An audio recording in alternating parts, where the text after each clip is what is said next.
Muito bem, nós estamos começando mais um HDL Podcast e você é muito bem-vindo e eu espero que a entrevista de hoje possa abençoar, encorajar o seu coração.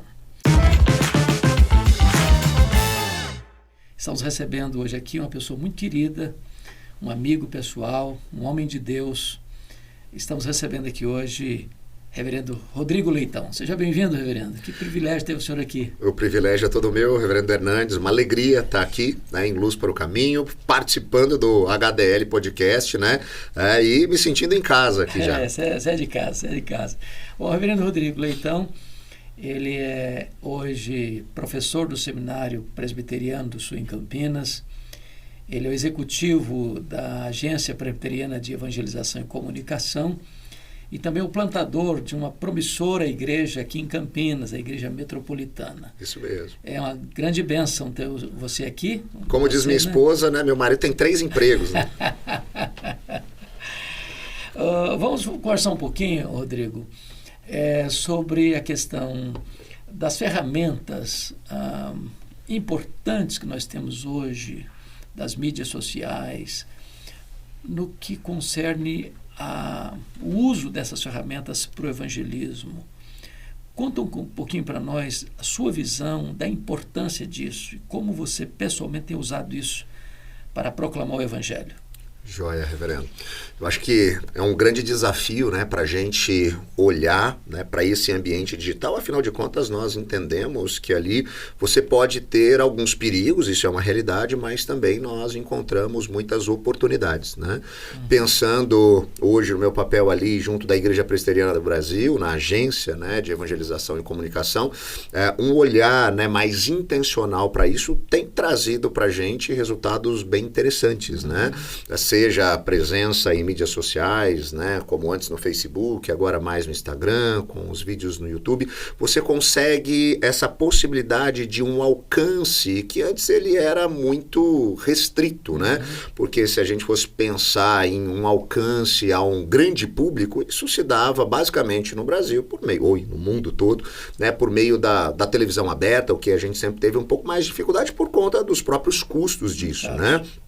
A gente tem na Igreja Presbiteriana um histórico disso, né? O nosso programa lá, o Verdade e Vida, já está há quase 2 décadas, né? Exatamente. Ininterruptamente no ar. Mas mesmo esse tipo de programa, com o advento da internet, com a democratização de algumas coisas, ele pode ter um avanço maior. Então, esse alcance, né? Ele acaba dando novas possibilidades. Eu acho que aquele momento em que a gente viveu, né, de pandemia e de reclusão, fez com que algumas pessoas e algumas igrejas também percebessem, né, a importância, né, desse uso e como que esse alcance pode ser muito maior, né?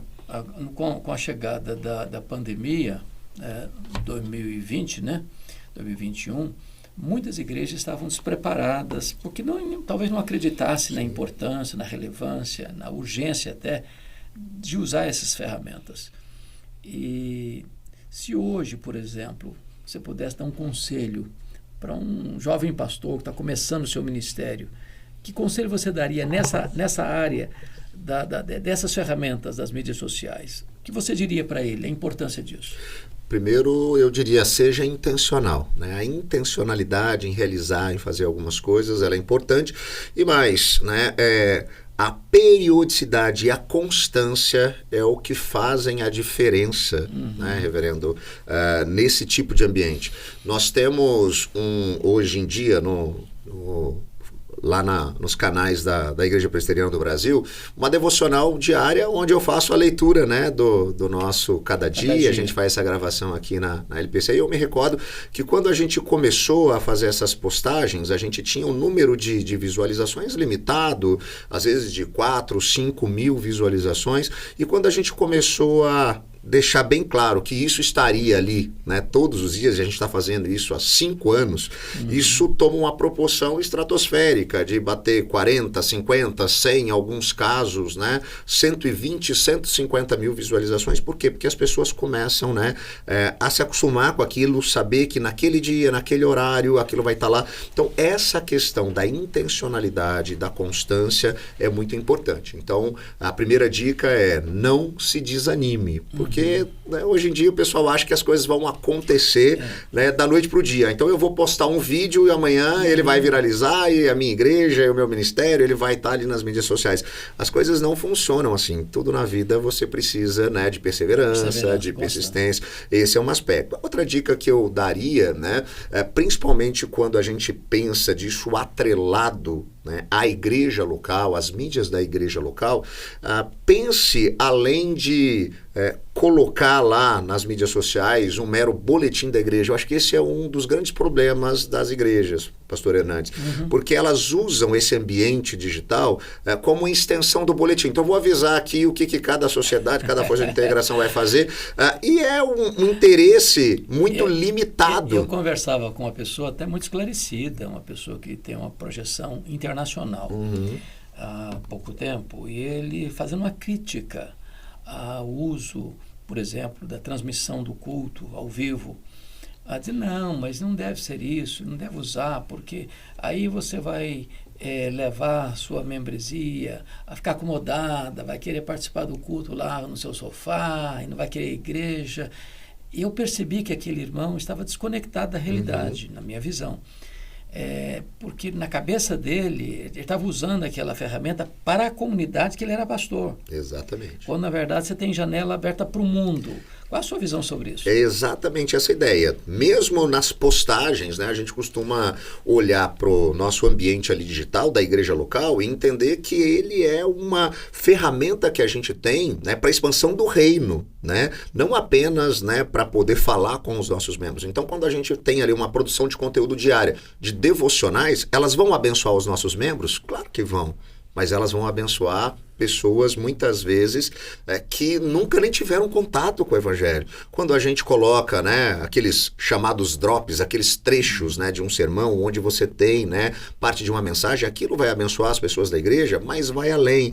Então, essa ideia de dicas, né, a produção real de conteúdo, nós temos uma teologia né, reformada tão rica, quando a gente produz conteúdo, explica algumas coisas, isso pode né, trazer uma compreensão para tantas outras pessoas. Então, essa intencionalidade ela é muito importante. E na transmissão, a mesma coisa. Essa possibilidade de você alcançar né, com aquilo pessoas que às vezes estão não só a 1000 quilômetros daqui, mas às vezes a milhares de quilômetros em outro país, em outro continente, que acabam sendo impactadas por conta desse conteúdo. Eu tenho conversado com muitos pastores por onde ando e sempre encorajando o uso das mídias. E você disse uma coisa importante, que é a questão da sistematicidade, da frequência, da constância. Porque às vezes a pessoa tem lá até o canal do YouTube, tem lá o Instagram, o Facebook da igreja, ou dele, pessoal, do pastor, mas posta uma mensagem hoje, na semana que vem uma outra, e até esquece daquela outra semana. Qual é o passo a passo para alguém que está começando do zero, para dar o start desse trabalho intencional numa igreja local? Primeiro, planejamento. Eu acho que tudo que a gente vai fazer com planejamento, a gente vai ter um resultado melhor do que se a gente não tiver. Isso serve para a plantação de uma igreja, para a revitalização de uma igreja, para o estabelecimento de um ministério de mídia na igreja ou para a presença no ambiente digital do pastor da igreja.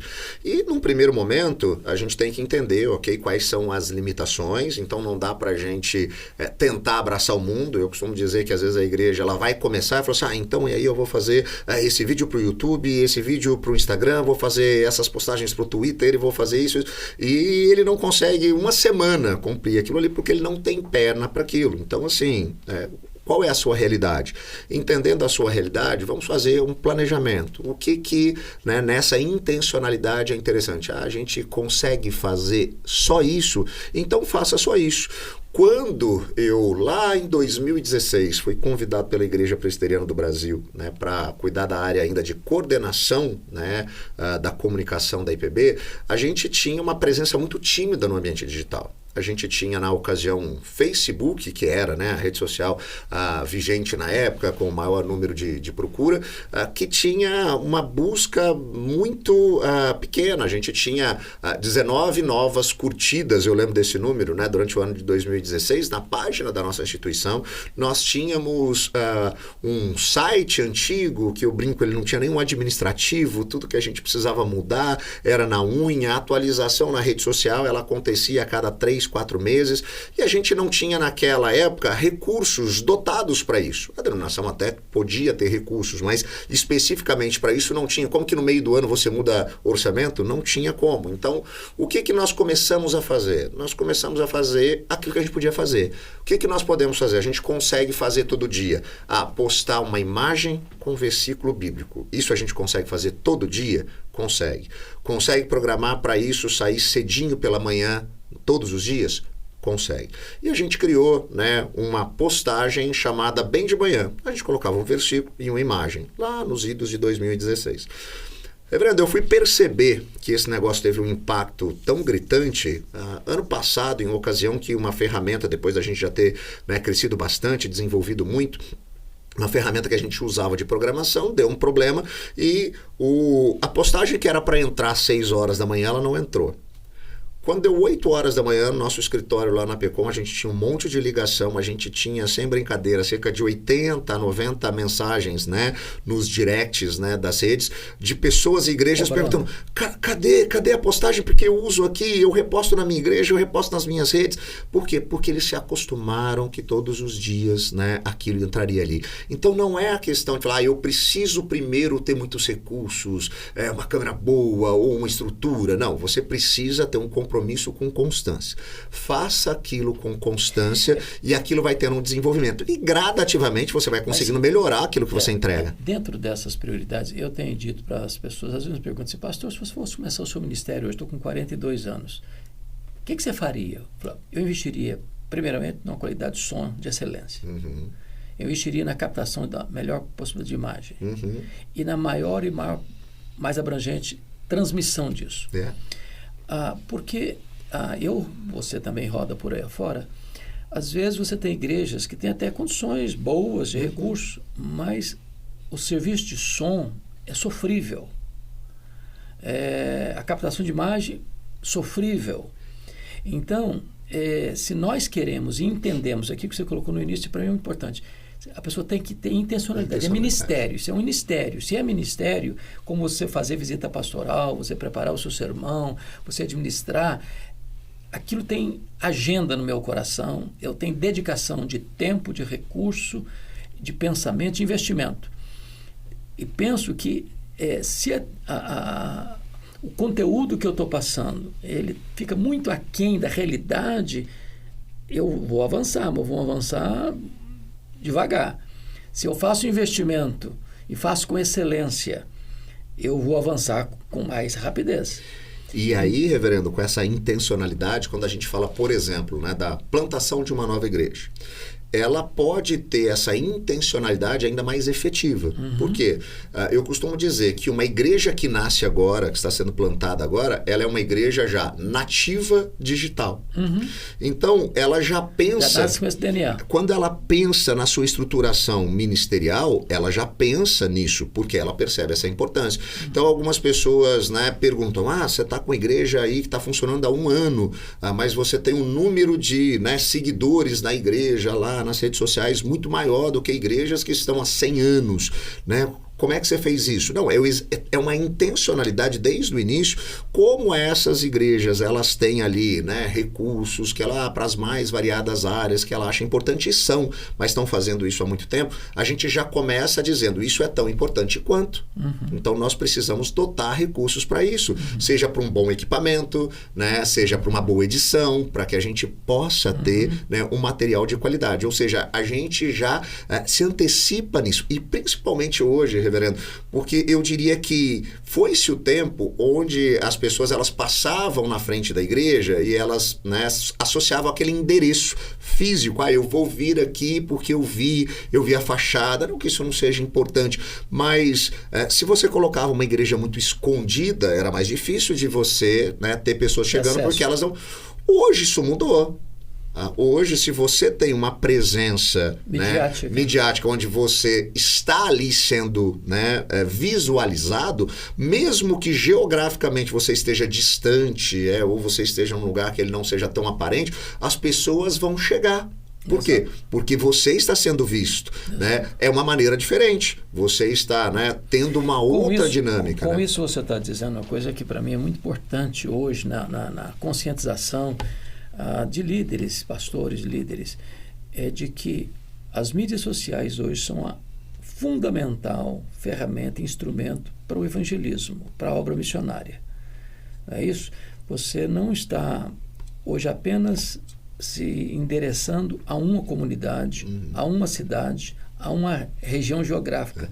Você está com janelas para o mundo todo. Transcende. Então, a pessoa que vai estar ouvindo você ali, está ouvindo você no Brasil, nas diversas regiões, no Portugal, Estados Unidos, Canadá, Japão, Itália, mundo afora.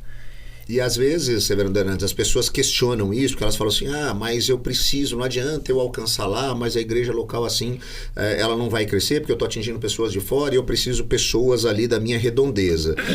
Ok, é importante a gente falar, né, com aqueles que geograficamente estão próximos da nossa igreja, mas eu diria que esse pensamento pequeno, né, que às vezes as pessoas têm, é o que atrapalha. Porque quando você tem um alcance que ele é mais amplo, isso também traz um resultado da pessoa que vai estar ali presente fisicamente. Em que sentido? Vamos supor que a gente começa uma igreja, a gente começa, né, a colocar, né, toda essa presença no ambiente digital, produzir conteúdo, e aí tem uma pessoa, um pastor que está lá em Recife, ou está lá em Palmas, em Tocantins, ou está lá no Rio Grande do Sul, em Porto Alegre, e ele tem uma ovelha que vai se mudar para Campinas, a cidade onde a gente está plantando a igreja. E o que ele tem de referência quando ele olha para as mídias sociais? Aquela igreja. Claro. Então, quando a ovelha chega assim, pastor, eu só tenho uma igreja para me indicar nessa cidade para onde eu estou mudando, e ele diz, eu conheço essa igreja. E é como se ele conhecesse mesmo não tendo ido, porque ele acompanha. Eu tenho recebido, Reverendo Hernandes, a cada semana um número assim inexplicável de pessoas que estão chegando na cidade. E eu falo assim, como é que você chegou aqui? O meu pastor, ou o meu primo, ou a minha tia, ou alguém, né, próximo a mim, viu a igreja, conhece a igreja, segue a igreja e me indicou a igreja. Não são pessoas que são membros da igreja. São pessoas que moram a quilômetros de distância. Exato. Mas se tornam, né, esses grandes anunciadores, né, em relação à igreja. E você está dando uma dica aqui interessante, e eu poderia dar também aqui o exemplo que nós estamos vivendo em Pinheiros hoje. Talvez a principal ferramenta hoje de evangelismo e de atrair pessoas para a comunidade são as mídias sociais. Porque as pessoas escutam uma mensagem, veem uma mensagem aqui, ali, gostou, volta a ver, torna-se seguidora, e aí ela vai para aquela cidade, para São Paulo, por exemplo, eu estou mudando para lá, eu vou para aquela igreja, eu já estou sendo pastoreado por aquela igreja. Além disso, pessoas no mundo todo acabam contribuindo financeiramente, inclusive, para o sustento da obra, porque ele está lá do outro lado do Atlântico, né? E ele, às vezes, não tem igreja na região dele. E ele, não tendo uma igreja física onde ele possa frequentar, ele acaba fidelizando em termos de ser pastoreado, cuidado, alimentado espiritualmente, e acaba até contribuindo financeiramente. É verdade. E isso fortalece a igreja em todos os aspectos. E Reverendo Hernandes, eu não sei se o senhor já pensou sobre isso, mas para mim tem, né, uma outra perspectiva interessante também. Porque se a gente olha para uma pessoa que não tem o hábito de frequentar uma igreja, ela não conhece, ela geralmente é um tanto quanto ressabiada. Por quê? A gente precisa levar em consideração que no nosso país, durante muito tempo, a referência de igreja que as pessoas tinham, principalmente falando de igreja evangélica, é aquilo que elas assistiam, né, na televisão aberta. E aquilo era um tanto quanto assustador para algumas pessoas que não frequentavam igrejas. É um pessoal que vai estar ou ali expulsando demônio, pedindo meu dinheiro, ou fazendo isso. E para ela, o que ela via era aquilo. Então, ela sempre é curiosa, mas eu vou lá, mas como é, né? E quando você toma essa postura de mostrar, né, mundo afora, não tem nada aqui que é oculto, escondido, você pode ver o que a gente faz, e ela assiste. Eu já tive a oportunidade de lidar com diversas pessoas que não tinham o hábito de frequentar uma igreja, mas quando puderam dar aquela espiadinha, né? O pessoal gosta de dar essa espiadinha, né? Fica lá vendo os Big Brother da vida espiando, né, as coisas. Ele gosta de dar espiadinha na igreja. Ele olha ali e ele vê, opa, mas é assim que é a igreja? não é como eu imaginava. É tranquilo, eu vou me sentir bem. Eu já sei como me portar, eu já sei como me vestir, porque eu vi as pessoas, eu vi como elas estão vestidas, eu já sei como chegar. Porque, reverendo, quem nunca foi numa igreja não sabe nem que roupa põe para poder ir na igreja. Tem outro aspecto interessante que está colocando, é que no passado, e um passado até recente, a pessoa frequentava uma igreja, ele ia naquela igreja, ele escutava só o pastor daquela igreja. Mas hoje nós vivemos num mundo em que as pessoas escutam todo mundo. E ao escutarem todo mundo, elas têm a capacidade de comparar, de avaliar. E começar a perceber que se o ensino que ela estava tendo não era um ensino bíblico, ou não tinha uma conduta adequada à luz das Escrituras, sobretudo na questão de dinheiro, às vezes a pessoa se sente explorada, e vê uma pregação bíblica consistente, coerente, fiel, puxa vida, mas é isso que eu quero para a minha vida. Então, eu tenho até uma tese que na pandemia, né, muitas pessoas chegaram a igrejas com a boa teologia reformada por conta disso, né? E algumas chegavam até procurando o senhor, o reverendo Augustus, né? Porque chegava na igreja lá no interior, a igreja presbiteriana, essa aqui é a igreja do reverendo Hernandes, né? É a mesma denominação, né? Mas por quê? Ela tem essa possibilidade de ver outras coisas, né? Um outro tipo de pregação, né? Que antes ela não tinha acesso. Isso tem um aspecto bom também, é o seguinte, que o pastor da igreja local precisa se autoavaliar. Claro. Porque se ele não está dando pão para quem está com fome, se a ovelha não tem pasto verde, ela vai procurar um pasto. Então, essa, entre aspas, concorrência das mídias sociais, todo mundo está escutando todo mundo e comparando tudo, requer daquele pastor um zelo maior. Um preparo né? Maior. E de fato levar isso a sério, que é um outro problema que eu acho que a gente pode, né, tratar, que eu acho que dentro desse mundo contemporâneo, com esse acesso a tantas coisas, eu diria que as pessoas elas vão ficando um pouco mais distintas, porque elas têm mais acesso à informação, então você não pode entregar qualquer coisa. Então, sei lá, antes não tinha, como o senhor disse, né, uma comparação, uma coisa para olhar do lado, era tudo aquilo que ela tinha, ok, se é aquilo que você tem, né? Agora, quando você começa a ver outras coisas, isso começa a trazer um questionamento. E é por isso que nós, enquanto ministros do Evangelho, devemos estar sempre comprometidos, né, com o zelo, com a excelência em tudo aquilo que a gente vai fazer, né, com um genuíno ensino bíblico, porque isso é o que vai impactar as pessoas, porque o que elas precisam é do Evangelho sendo, né, explanado, né, de forma real, verdadeira e contextualizada com a realidade. Me permita mais uma pergunta nessa questão aqui das mídias.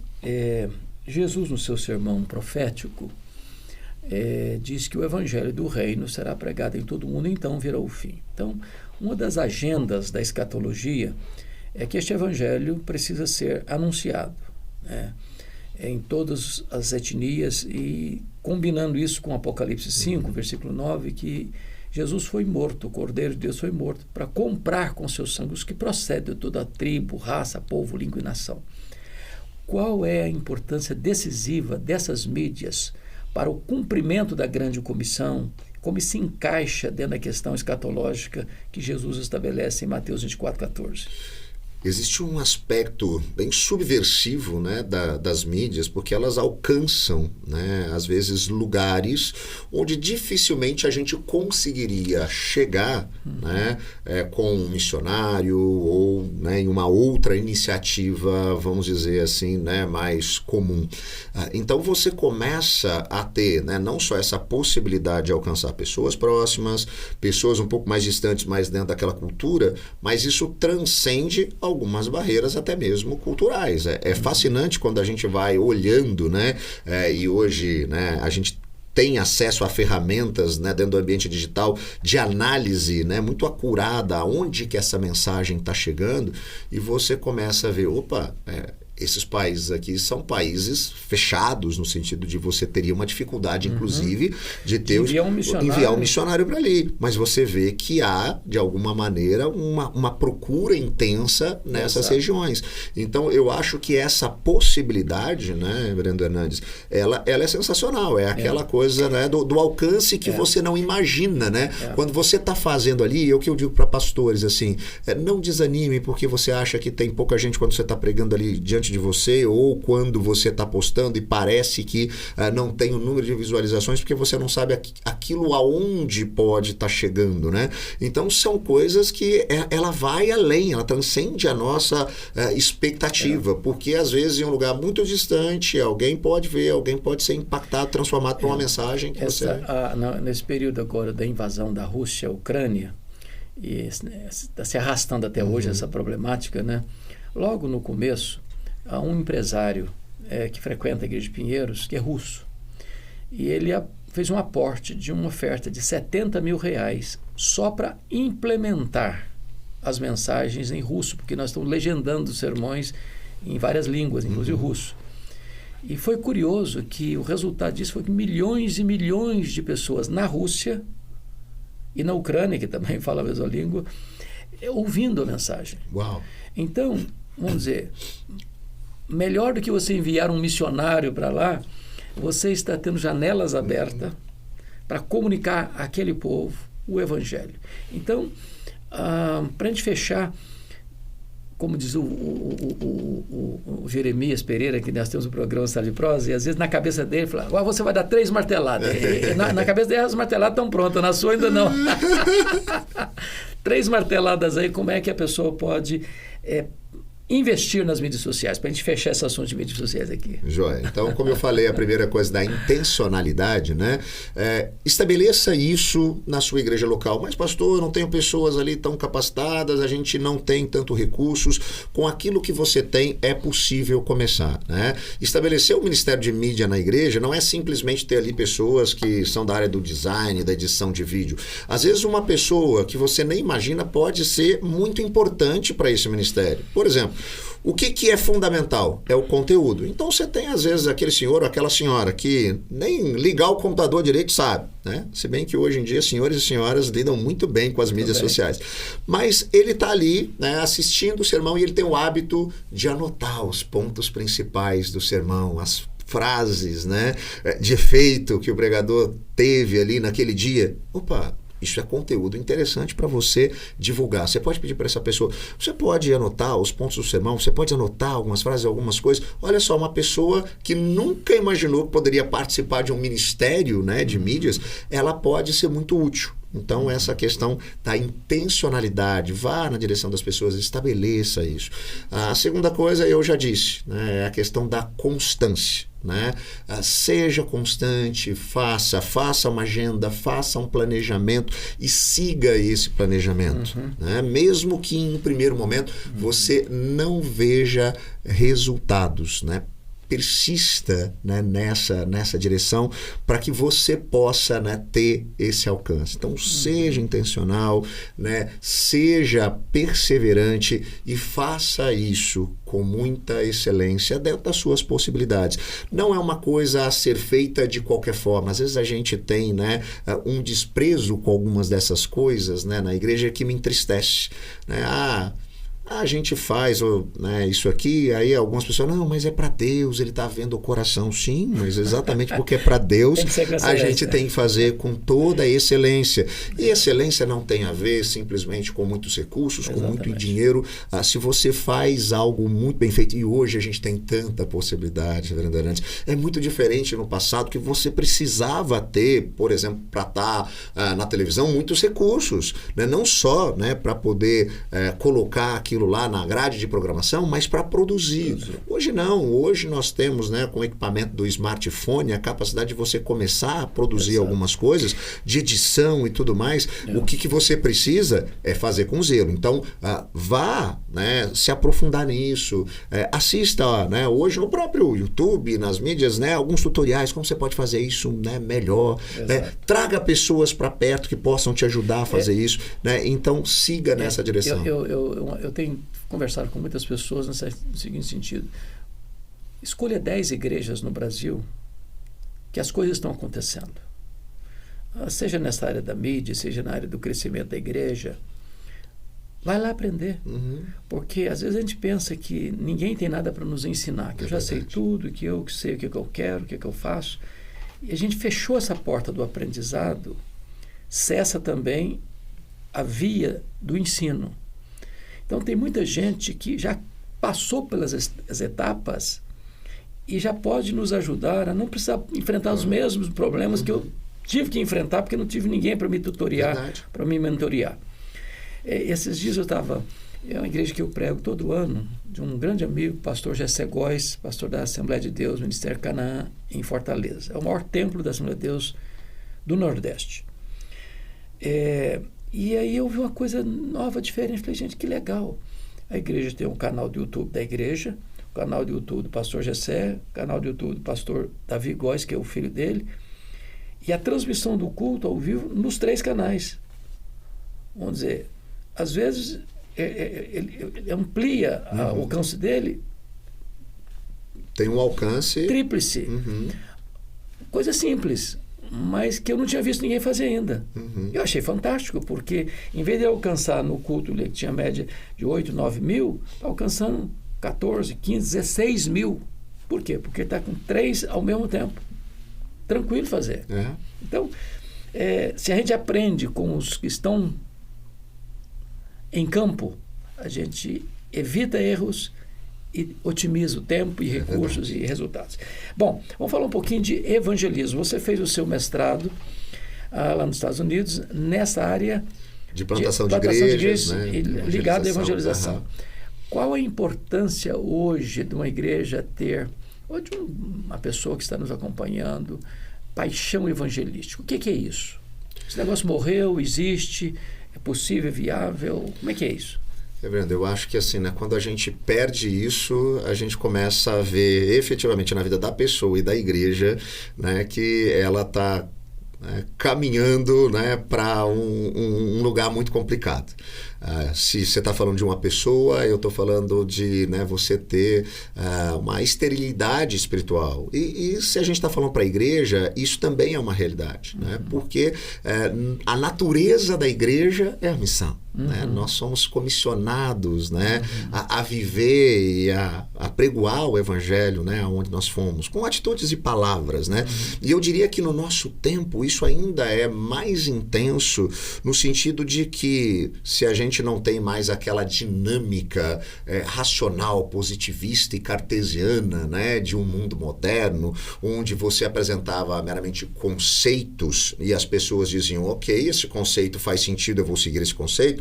Hoje o conceito ele deve ser acompanhado de uma prática de vida. Eu costumo dizer que o evangelho no nosso tempo ele precisa fazer sentido, logicamente falando, mas ele precisa ser sentido, ele precisa ser percebido.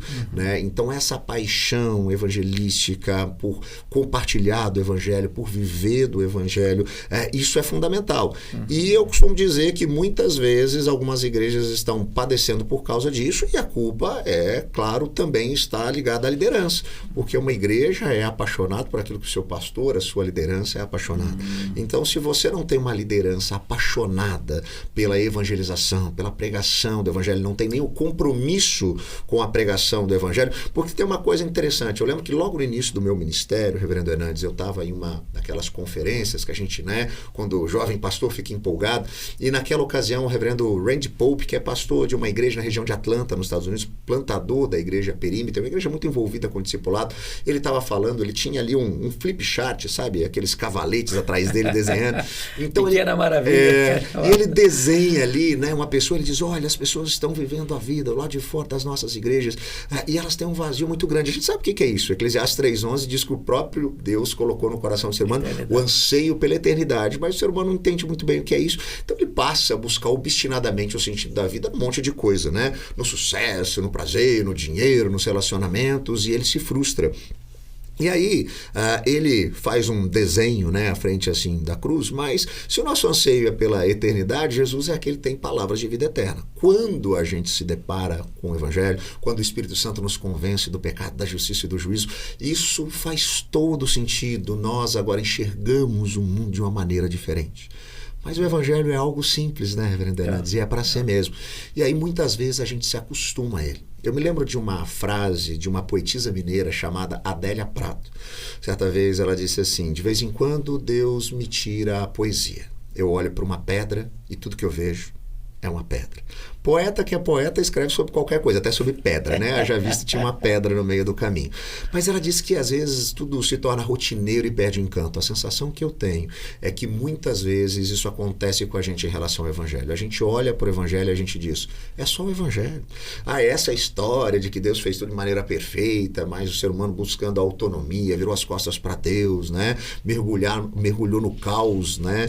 Do lamaçal do pecado, vive essa instabilidade, sem possibilidade de encontrar um caminho de volta, mas Deus, por amor, entrou na história, na pessoa de Jesus, aquele que caminha resolutamente na direção da cruz para morrer em nosso lugar, né? Aquele que morre, mas ressuscita para que a gente possa experimentar a vida plena, que nos dá a esperança de que quando os nossos olhos fecharem para a história, se abrirão para a eternidade, e Ele enxugará dos nossos olhos toda lágrima. Essa história maravilhosa que é a história do Evangelho, às vezes ela se torna rotineira.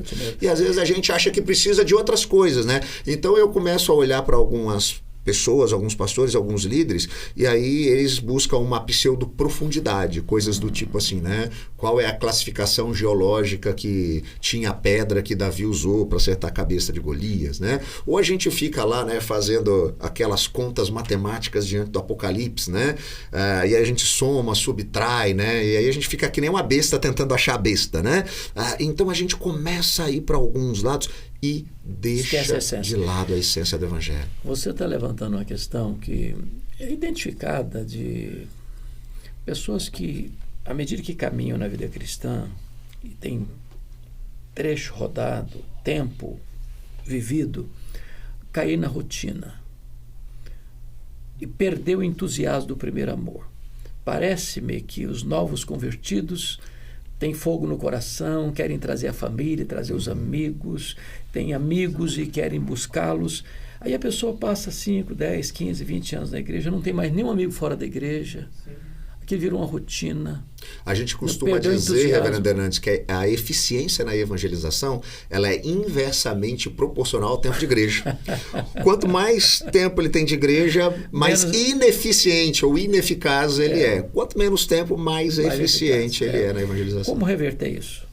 Eu acho que trazer essa essência do evangelho para o dia a dia. Então eu costumo dizer que o nosso papel como liderança é tudo aquilo que nós vamos dizer e fazer deve ser à luz do evangelho. Isso não significa um reducionismo, muito pelo contrário. Se a gente vai falar do problema do sofrimento, vivemos uma pandemia recentemente, como que a gente enxerga isso à luz do evangelho? Se a gente vai falar de criação de filhos, se a gente vai falar de casamento, se a gente vai falar... O evangelho entra em tudo isso. Né, do aspecto profissional da vida cotidiana... Como que o evangelho pode ser percebido nisso, né? Eu costumo dizer para meus alunos lá no seminário, Reverendo Hernandes, é algo que muito impactou meu coração. Eu fui muito influenciado por um outro pastor, também presbiteriano nos Estados Unidos, chamado David Nicholas, que falava sobre a importância das más notícias e das boas notícias. Todas as vezes que a gente está, né, pregando, que a gente está ensinando, precisa ficar claro uma coisa: as más notícias. Não simplesmente falar sobre pecado, mas falar do pecado como condição, né? Essa realidade que nos afasta de Deus. E as boas notícias, né, em Cristo Jesus, como nós somos graciosamente trazidos de volta. Perfeito. Isso vai, né, cultivando algo no coração, né, daqueles que estão ouvindo, porque tudo que as pessoas que estão ao nosso redor precisam é do evangelho. Então, se nós somos, mais uma vez a palavra vai voltar, Reverendo Hernandes, intencionais, né, na pregação do evangelho, o que vai acontecer? Isso vai ter um impacto muito grande. Lá na década de 80, uma frase circulou o Brasil. E ela foi aceita por muita gente. E a frase dizia o seguinte: ovelha gera ovelha, pastor não gera ovelha. E a frase parecia ser uma frase de impacto, mas deficiente na minha visão. Passando a ideia de que pastor ensina, mas pastor não evangeliza. Usando uma palavra lá do Oswald Smith, pastor não é ganhador de almas.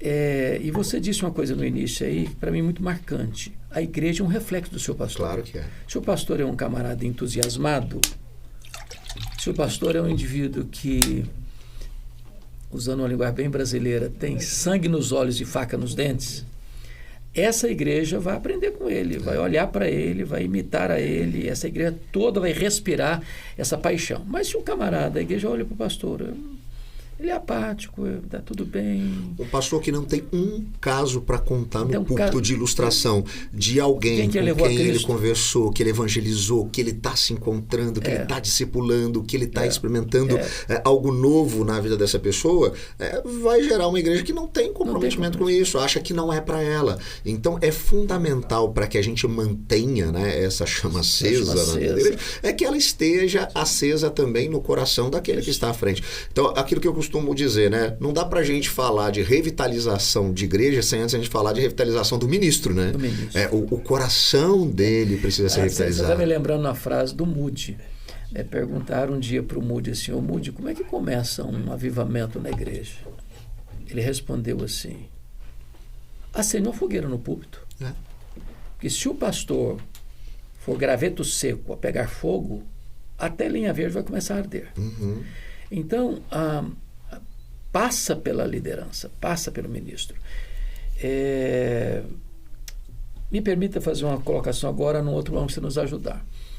Às vezes, quando fala em evangelismo, algumas pessoas dizem, não, é esse método. Outros, não, é aquele método. Não, nem esse nem aquele, é aquele outro método. O negócio é só evangelismo pessoal. Não, eu acho que tem evangelismo de grupos, evangelismo de rua, evangelismo de praça, evangelismo de literatura, evangelismo nas mídias sociais, no rádio, na televisão. Não, o negócio é cruzada, fazer grandes cruzadas. Não é uma coisa ou outra, é uma coisa e outra. Como é que nós poderíamos usar todos esses recursos para cumprir a grande comissão? Sensacional pergunta, reverendo Hernandes. E isso tem muito a ver com o nosso mundo contemporâneo.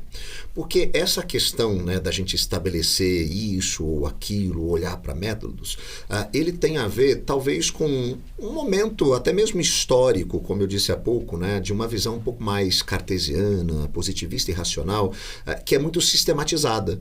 Então a gente olha, né, para aquilo, então você apresenta, aquilo faz sentido, então esse método é melhor para apresentar. Então a gente costuma, né? Eu costumo sempre usar uma ilustração. Se você chegar lá na igreja e ver o seu Joaquim que está sentado lá naquele mesmo banco há muito tempo, você pergunta, Joaquim, quando é que o senhor veio a Cristo? Quando o senhor foi alcançado pela graça? Aí ele vai dizer assim, meu filho, no dia 12 de abril de 1967, eu fui visitar a minha irmã lá em Caixa Prego do Sul Paulista e fui à igreja presbiteriana batista metodista do Sétimo Dia e o reverendo José Silvério Xavier Pires da Costa Lopes Soares estava pregando no texto de Lucas 15 e quando eu ouvi do filho que voltava para casa, aquilo fez sentido para mim. Eu voltei aqui para casa, procurei na região uma igreja, sentei nesse lugar e nunca mais saí. É bonita a história do seu Joaquim. E ela é real. Agora, pergunta para uma pessoa que está 6 meses na igreja, 1 ano na igreja, e você tem convicção que ela já demonstra sinais de que é um converso, que é um discípulo de Jesus, e você faz a mesma pergunta para ela. Provavelmente ela vai dizer, o que você quer saber? Você quer saber o dia que eu vim a primeira vez aqui na igreja?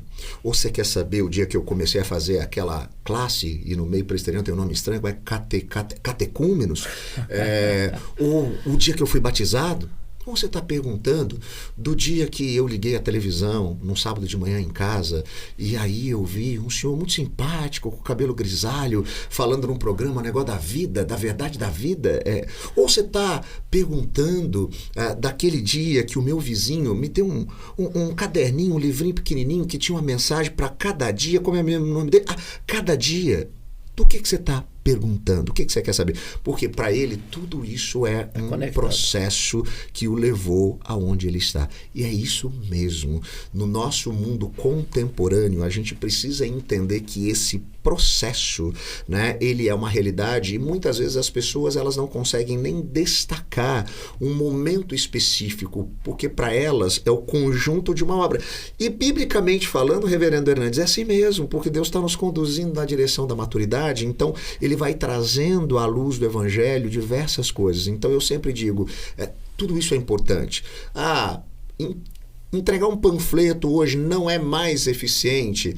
Eu acho que hoje a relacionalidade no nosso tempo é muito importante, mas ele pode ser um ponto de partida para uma pessoa que lê aquilo ali e em um outro momento, quando ela é abordada ou está num relacionamento, ela vai se lembrar daquele folheto. Então, uma coisa que eu digo é todas as frentes elas são importantes. Então, seja um folheto, seja um livreto, seja uma literatura, seja nas mídias sociais, seja na conversa, seja onde for. Mas a gente precisa entender a nossa responsabilidade também no nosso tempo nessa perspectiva pessoal. Porque, mais uma vez, eu digo, o evangelho ele precisa fazer sentido, mas ele precisa ser sentido, ele precisa ser percebido na vida da outra pessoa. Precisa pregar aos ouvidos e aos olhos. Exatamente. Bom, vamos tratar de um outro assunto agora, porque você hoje tem a bênção de ser um professor do seminário e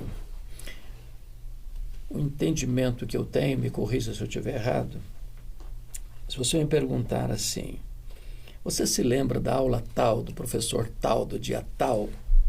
Eu vou responder, não me lembro. Mas eu me lembro de alguns professores que marcaram a minha vida. Não tanto por aquilo que falaram, mas por quem eram. Você hoje tem a bênção de ter nas suas mãos mais de 100 seminaristas que estão sendo preparados para o ministério. E amanhã estarão nos campos nas mais diversas regiões do Brasil e do mundo. Uhum. Qual a importância de um professor dentro de um seminário?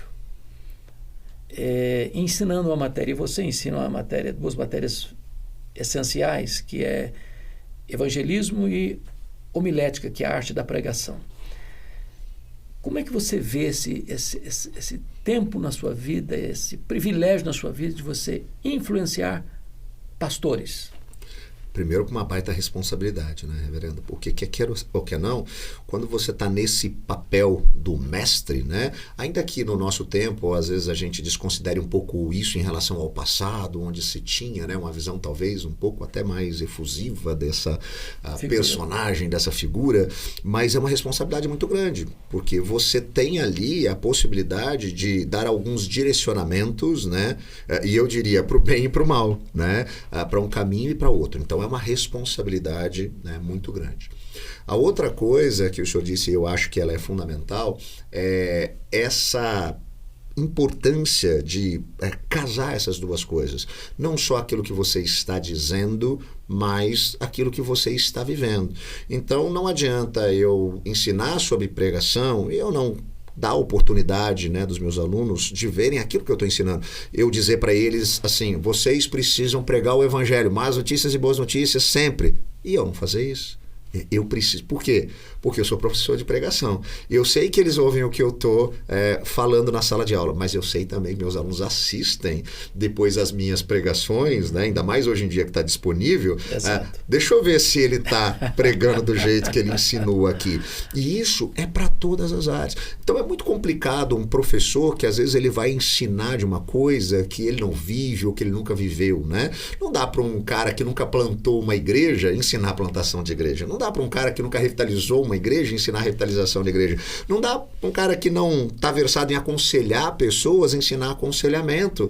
Então, eu acho que é fundamental você conciliar essas coisas. Você tem que ter um bom conteúdo, se esmerar em estudar, porque você nunca pode parar, mas você está vivendo isso na prática. Você está me colocando uma coisa, para mim, vital, e tem sido motivo das minhas orações, inclusive, de muitos outros, é de que o professor de um seminário não é suficiente apenas o cabedal intelectual, o preparo acadêmico. Isso é fundamental, é essencial, com certeza, mas esse preparo acadêmico e esse conhecimento técnico sem a vivência fica manco, não é verdade? Porque não, como você diz, tem que pregar os ouvidos e pregar os olhos. Mais do que passar informação, essa pessoa precisa ser impactada. Sim. O Mark Lloyd Jones coloca muito isso de pregação, não é apenas informação, é impacto. Se você não impactou, você não pregou, que é uma mensagem dirigida à cabeça, ao coração e à vontade. Sim. Você que está preparando pregadores, você tem visto uma geração jovem florescendo aí de bons pregadores? Eu vejo, reverendo. E, assim, promissores em várias áreas. E especificamente aqui, né, por ter um cuidado muito grande, né, e criterioso de falar dessa importância, né, de recuperar, né, o Evangelho, eu diria que quando eu vim para o seminário, para lecionar especificamente nessa área, eu percebia talvez dois grandes déficits. Um deles tinha a ver com essa intencionalidade no Evangelho. Você ouvia a pregação, às vezes era uma boa exposição, que podia ser feita numa sinagoga, num clube de serviço, numa loja maçônica, em qualquer lugar, porque ela era inspirativa. Mas ela não era proclamativa, não era querigmática. Então, isso era uma preocupação que eu tinha. Então, uma das coisas que eu tenho trabalhado bastante é você está aqui com uma responsabilidade, né? Proclamar as verdades do Evangelho. A outra coisa que eu percebia como um déficit tinha a ver mais com a questão da contextualização, é saber encontrar, né, a mente e o coração do homem e da mulher contemporâneos. Porque às vezes ela era uma boa explanação e bíblica, mas ela não fazia sentido para as pessoas desse tempo. Eu costumava dizer que assim, às vezes a gente tinha boas respostas, porque a gente tem uma boa teologia, mas para a pergunta que ninguém está fazendo. Né? E aí a gente tem um perigo, porque tem pessoas por aí que têm uma teologia equivocada, mas estão respondendo os questionamentos das pessoas e elas vão ouvir isso. O nosso desafio é responder, né, com boa teologia, ter boas respostas, mas para as perguntas que as pessoas estão fazendo no nosso tempo. Ou seja, então essa dinâmica, fidelidade e relevância. Essas duas coisas são fundamentais. E isso era, né, talvez, o maior gap que eu percebia. Então, hoje, eu trabalho muito com eles em relação a critérios, né? Porque a pregação, ela é uma coisa muito subjetiva, né? A pessoa pode assistir uma pregação e dizer, nossa, eu amei. O outro pode dizer, não gostei. Por quê? Porque os critérios são tanto quanto subjetivos. Às vezes, eles estão mais ligados ao jeito, ao estilo, né, do pregador, como que é a oratória dele, ou como que é a dinâmica, né, que ele está trazendo ali, mais metodológico. Então, o que eu trabalho com eles? Eu trabalho 4 grandes critérios, grandes áreas bem objetivos. Então, uma delas é a comunicação. Você é um pregador, né? Você está comunicando o Evangelho.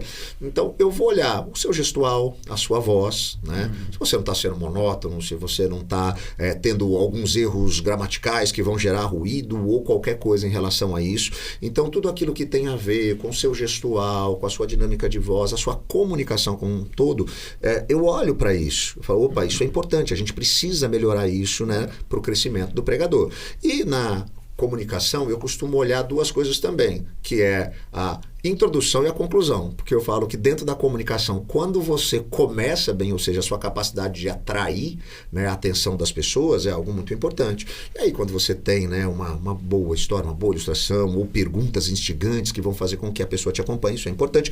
E a conclusão, que é um desafio que deve levar a pessoa a viver, né, essa nova vida. Isso é um critério, comunicação. Então, o próprio aluno ele consegue olhar e perceber como que está esse aspecto da comunicação. Tem um outro aspecto, né, que eu chamo ele de contextualização, mas é um aspecto amplo, porque primeiro ele tem a ver com a aplicação, né, mas ele vai além disso, ele tem a ver também, né, com a explicação do texto. Então, nós estamos pregando um texto expositivamente, então o texto dentro do seu contexto precisa ser apresentado, porque a gente precisa entender que há uma distância entre o tempo que foi escrito aquilo e as pessoas do nosso tempo. E muitos deles não sabem e outros não têm o hábito da leitura bíblica. Então, se você vai estar falando que Jesus está vindo daqui para cá, onde é que ele está, para onde é que ele está indo e por quê? Se você está falando de algum aspecto onde tem outras personagens sendo citadas, quem são essas pessoas? As pessoas muitas vezes não conhecem todas as personagens bíblicas. Às vezes o estilo, né? Você está pregando ali um salmo e alguns salmos dizem quando aquilo aconteceu.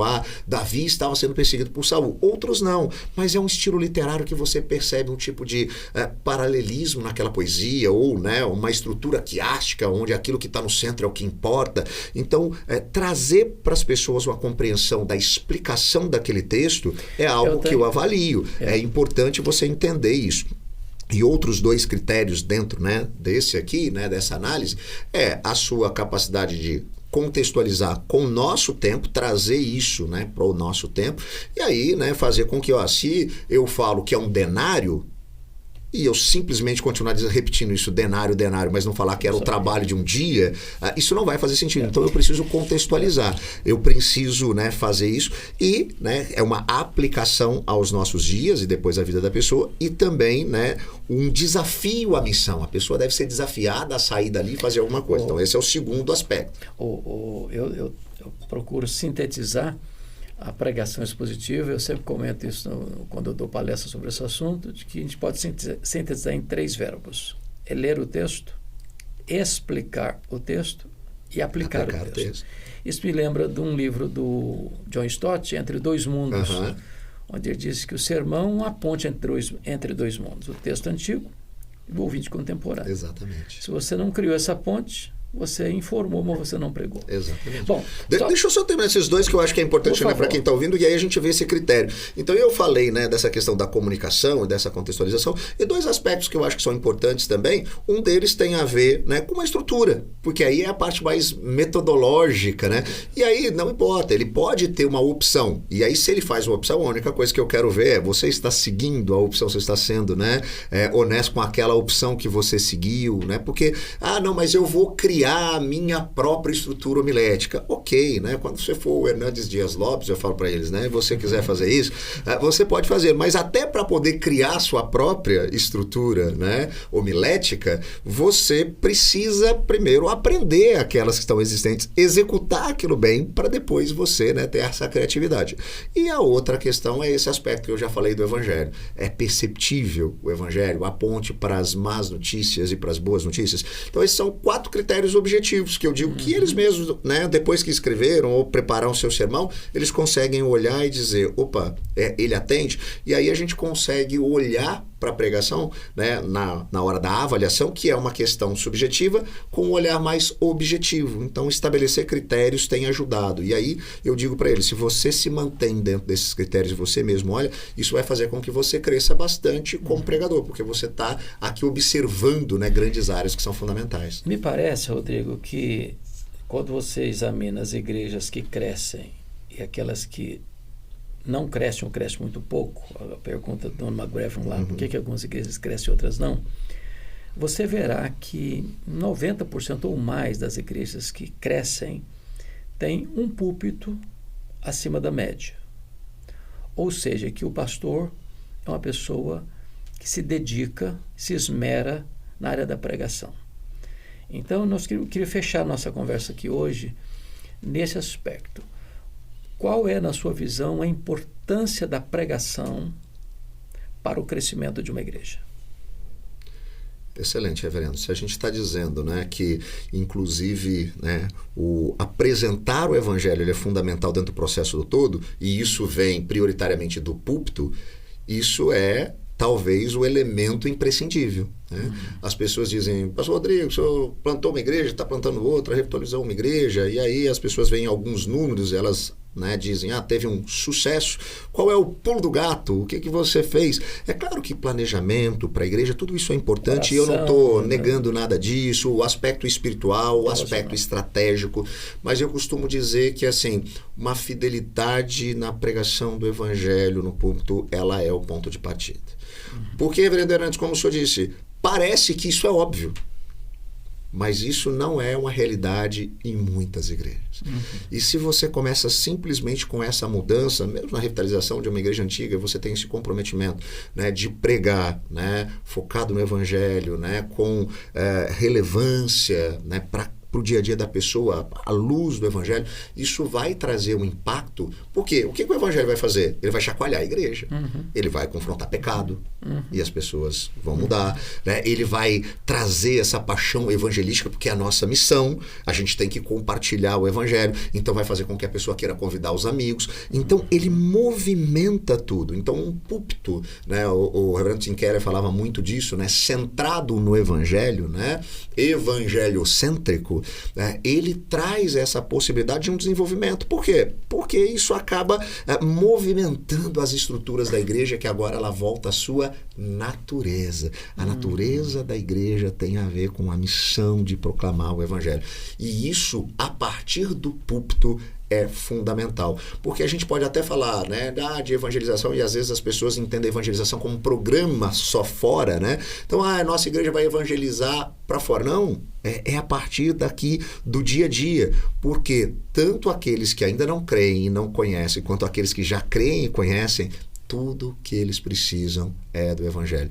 E nós somos chamados para isso, na realidade, para pregar o Evangelho. Muito bem, gente, nós estamos aqui concluindo o nosso HDL Podcast com a presença tão simpática e tão querida do reverendo Leitão, Rodrigo Leitão. E agora eu gostaria que ele desse as suas considerações finais e preste atenção naquilo que Deus tem para o seu coração. Conversamos aqui sobre tantas coisas importantes como a relevância das mídias sociais, a questão do evangelismo, a questão da revitalização da igreja, a plantação de igreja. E essa questão básica de ensino aos futuros pastores, sobretudo nesta área vital da pregação e da relevância e importância da pregação para a salvação de vidas, o crescimento saudável da igreja. Reverendo Rodrigo, muito obrigado pela sua presença é abençoadora aqui. E agora você tem a oportunidade de dar suas considerações finais, já dirigindo-se para as pessoas ali, e suas palavras finais, por favor. Primeiro eu agradeço, reverendo Hernandes, a oportunidade, uma alegria sempre estar junto do Senhor. E para aqueles que nos acompanham, independente se você está à frente do ministério de uma igreja local ou se você é um discípulo de Jesus, essa percepção, né, da missão que nos foi dada, ela é fundamental para o nosso dia a dia. Então entenda essa sua vocação. Deus tem nos chamado a viver o Evangelho, a transbordar do Evangelho, com atitudes e palavras em todo o tempo, aonde Ele tem nos levado. Então, independente daquilo que você faça, faça com excelência, faça com alegria, para a glória de Deus, para fazer o Senhor sorrir. Eu sempre gosto de fazer a referência a um filme que ficou muito famoso no passado, chamado Carruagens de Fogo, que conta a história de um corredor medalhista olímpico que era filho de missionários presbiterianos e se tornaria no futuro um missionário presbiteriano chamado Eric Liddell.